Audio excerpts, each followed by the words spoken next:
So Donald Trump started a trade war with China, saying that trade wars are very easy to win, but China was ready for him, and now China is winning the war. Now, you've probably been hearing people talking about rare earth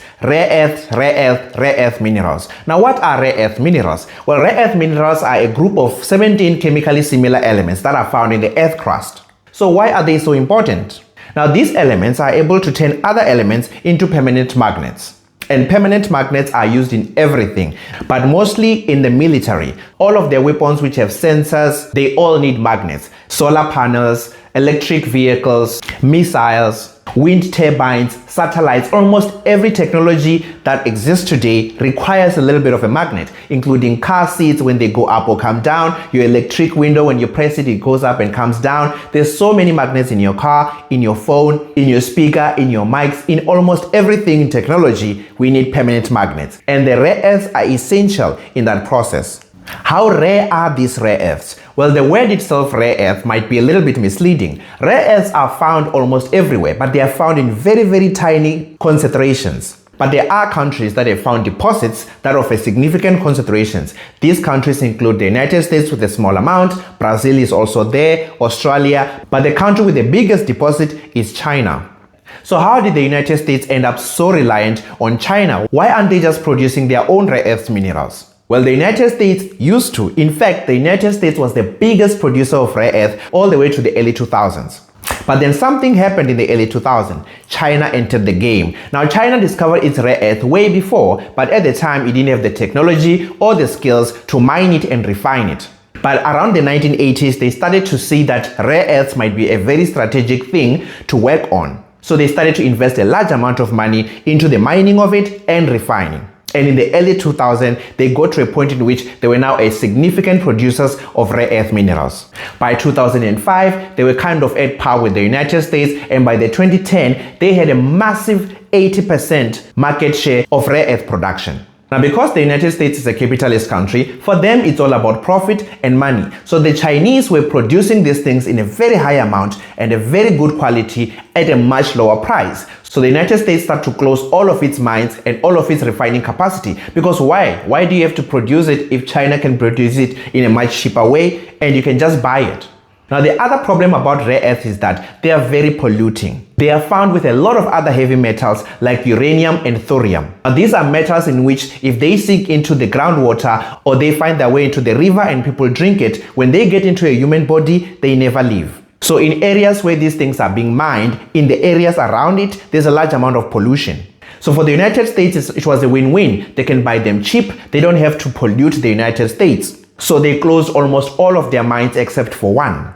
So China took over. It was producing all of the rare earth and supplying it to everybody without a problem. So even everybody else who was mining was sending their rare earth to be refined in China because China was just more efficient and it was just cheaper to do so. So countries like Australia, South America, India, they were all sending their rare earth to China to be refined. So this positioned China to be a kingmaker when it comes to rare earths.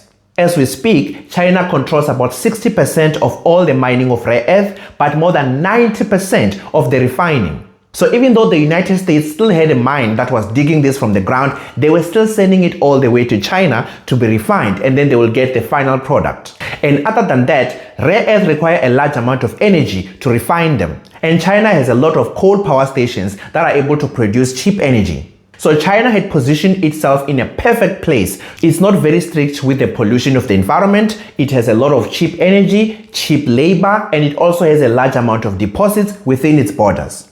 Then Donald Trump came in 2018. What did he do? He started a trade war. You probably remember when he banned Huawei and a lot of other Chinese companies from receiving technology from the United States and its allies. So during the time, China was caught off guard. They could have used this leverage back then, but they didn't. So the United States and Donald Trump came out of that trade war thinking that trade wars are easy, China is not that strong, China is not going to retaliate. But China remembered. You need to understand that China has very, very long-term planning. So for China, a very, very short-term plan is 5 years. Mid-term plan is about 35 to 50 years. And long-term plan, they're talking about 100 years. But in the United States, they have elections every 4 years, which means that they keep changing their plans and their target and their strategy. So Joe Biden came into power, and during that time, China was preparing. They pushed a large amount of money into microchips to make sure that when Donald Trump comes back, they will be able to produce their own microchips. They did the same in food so that they won't be so reliant on the United States and other people.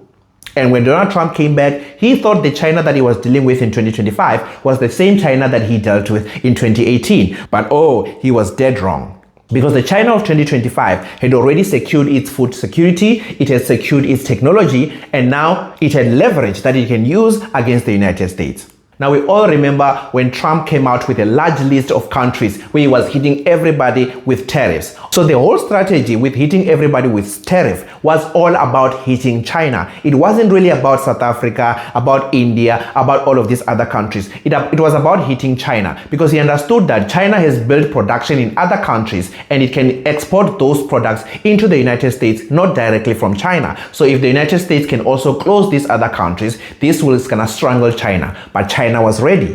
When Trump kept increasing the tariffs, China also increased it. I remember when Trump said that China has made a mistake. They have panicked. They can't afford to panic. They shouldn't have done that. And China was resolved because China knew where it was going to hurt the Americans the most. So the United States was caught off guard. China said, we're going to restrict rare earths. We're no longer going to allow everybody to just buy rare earths. You need to apply to the Chinese government. We're going to vet you. We're going to check what you're going to use it for. Now remember, the United States used this for their fighter jets, for their submarines, for their missiles, for their technology, for their satellites, almost for everything. They need strong permanent magnets, and this requires rare earths for their screens, for their night vision goggles, for their military. So the entire military industry of the United States needs rare earth, and China is controlling more than 90% of those rare earths. So now Donald Trump is saying that, okay, we're going to do it our own. We're going to invest in rare earth mining and refining. But the experts are telling him that even if he was to start today, it will take between 15 to 20 years